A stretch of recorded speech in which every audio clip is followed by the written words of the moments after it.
ఆయననే మన దేవుడు, మనల్ని పుట్టించింది ఆయనే. సర్వ సంపద అంతా కూడా, ఇదంతా కూడా సర్వ సృష్టి కూడా ఆయన సంపదనే, ఆయన ఆస్తే. కానీ ప్రియులారా, ఆ సర్వ సృష్టికర్త అయిన దేవుని దగ్గరికి వెళ్ళి, దేవా నేను ఒక ప్రశ్న అడుగుతా, నాకు సమాధానం చెప్పు. ఆ ప్రశ్న ఏంటనంటే, నీ ఆస్తి ఎవరు, నీ సంపాదన ఏంటి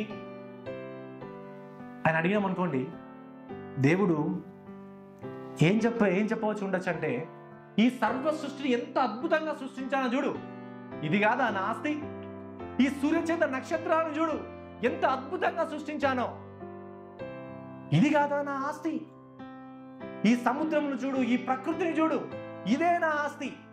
ఎవరెస్ట్ పర్వతమును చూడు, ఎంత అద్భుతంగా ఉందో, అదే నా ఆస్తి. బుర్జు ఖలీఫా చూడు, సలాలా చూడు, ఊటీ చూడు, కాశ్మీర్ చూడు, ఇదంతా కూడా నేను తయారు చేసినటువంటి గొప్ప ప్రకృతి, ఇదే నా ఆస్తి అని దేవుడు చెప్పవచ్చు. కానీ దేవుడు ఇక్కడ ఏం చెప్పాడు తెలుసా? అవేవి కాదు, నీవే నా ఆస్తి, నీవే నా సంపద.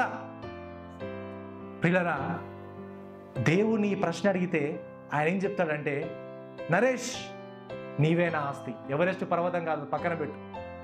నీవే నా ఆస్తి. డేవిడ్ నీవే నా సంపద, నీవే నా ఆస్తి.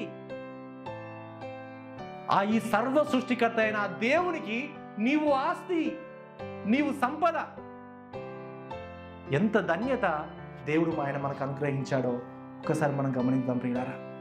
ఇక్కడ ఉన్న మనమందరం దేవునికి ఆస్తి.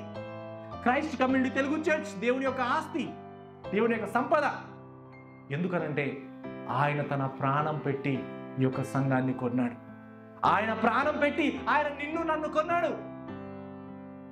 ఆయన తన ప్రాణం పెట్టి ఎవరెస్ట్ పర్వతాన్ని కొనలే. ఆయన తన ప్రాణం పెట్టి ఇంకా ఏదో ఈ సముద్రాన్ని కొనలే. ఆయన తన ప్రాణం పెట్టి నిన్ను కొన్నాడు. ఆశీర్వాదవంతులు నిన్ను కొన్నాడు తన ప్రాణం పెట్టి.